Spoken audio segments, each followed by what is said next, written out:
everyone, this is Rinki. I'm from Bhagalpur, a small town in Bihar, India.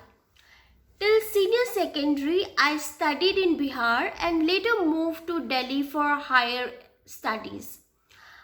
After completing undergraduation in sociology from Miranda House, Delhi University, I did masters in social work from Tata Institute of Social Sciences, Mumbai.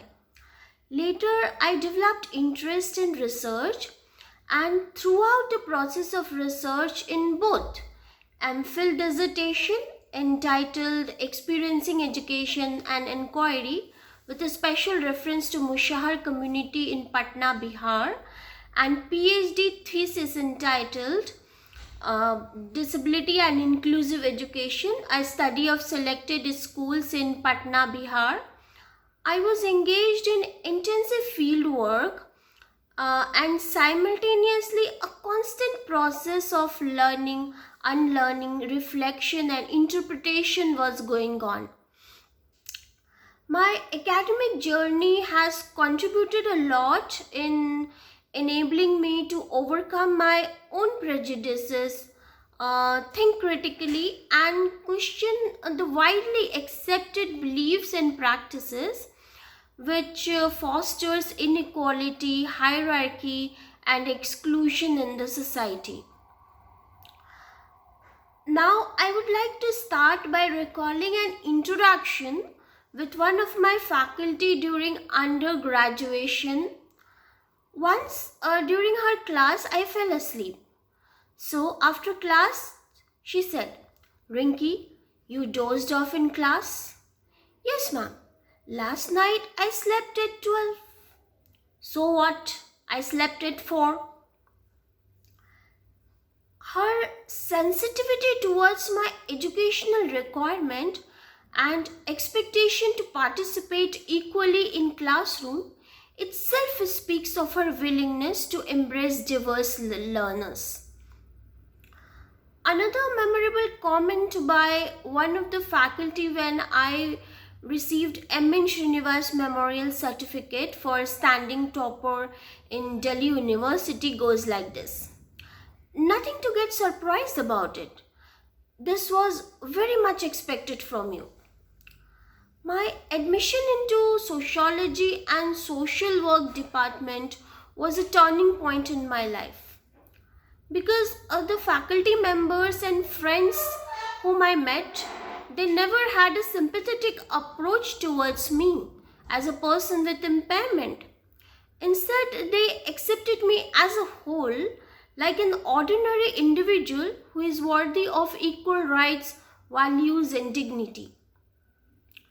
Such unique environment enabled me to redefine the distorted perception about my own self, and I realized my worth, which got lost long back in the anxiety of conforming to the dominant ableist norms of the society.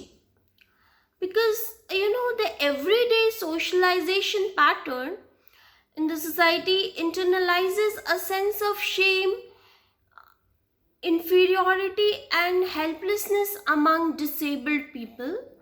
And instead of critically engaging with the exclusionary structure, the impairment of disabled people is repeatedly held responsible for non-accessibility and exclusion from the system. In this context, it is significant to listen to the everyday life experiences of disabled people so as to understand their interaction with the environment, which is extremely hostile and unadaptive and perceives the problem in individuals' inability and limitation. Such environment, restricts disabled people to perform their social role, due to which their disability becomes very obvious. Therefore, I take the opportunity to share my own experiences. Although I don't intend to generalize my life experiences, But existing literature and findings of my PhD research too highlights the fact that despite government's incessant effort to equalize opportunities, access to basic rights is still a far cry for majority of the disabled people in our country. When I was in class 2, the medical discourse labeled me not normal due to macular degeneration, and the dominant biomedicine has had no techniques to fix my impairment. Consequently, people in the community used to give strange look towards me solely as an impaired body. They used to ignore my individuality. Their sympathetic and humiliating remarks, questioned my existence as awkward and undesirable member in the midst of normal people. Their response often leave me with the feeling of inferiority complex, insecurity and rejection. Therefore, in everyday social interaction process since childhood, the socialization pattern forced me to perform drama in real life. Usually, I act like a normal-bodied actor on stage, attempt to hide actual identity and suppress real feelings and wishes, basically with the intention to convey the impression that I too am so-called normal. The whole idea was to gain acceptance so that people restrain from stigmatizing and fixing a negative label against my individuality. I would now like to focus on some basic issues of accessibility. For better understanding of the barrier against accessibility and inclusion, one must emphasize how the interplay of power relations inherent within the minute level of the system, usually dominated by an able body majority, provides structural sanction for the oppression and exclusion of the disabled people. Consequently, power becomes the major source of disciplining the body and conformity to the norms.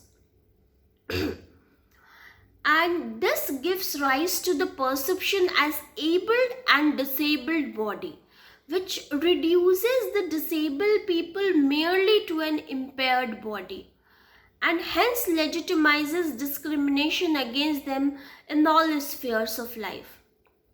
For instance, as soon as a disabled individual would step on the railway station of my native place at Bhagalpur, Bihar, one automatically will lose autonomy and need assistance to move around the streets and access the basic resources.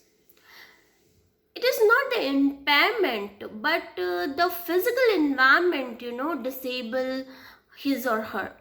The inaccessible roads and transportation limit them from reaching the public spaces. Even if somehow one reaches the destination, next issue is whether the built environment is accessible to navigate around.